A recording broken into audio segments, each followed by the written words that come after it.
Alam nyo ba? Share ko lang, maraming taong nagsasabi na ang lalaking ito ay ang modern Robin Hood. Sa mga di nakakaalam, si Robin Hood ay nagnanakaw at binabahagi niya ang kanyang nakaw sa mga mahihirap. Siya si Hamza Bandilaj at ano nga ba ang ginawa niya? Si Hamza ay nag-hack ng 217 banks sa Amerika. At dahil doon ay marami itong pera na nakuha. Ngunit ano nga ba ang ginawa niya sa pera?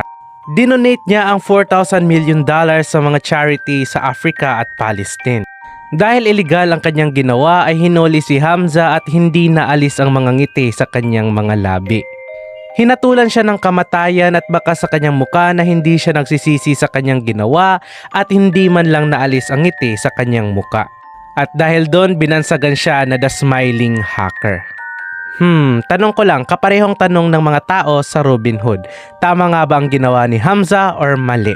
For more, huwag niyong kalimutan na mag-like, comment, and follow.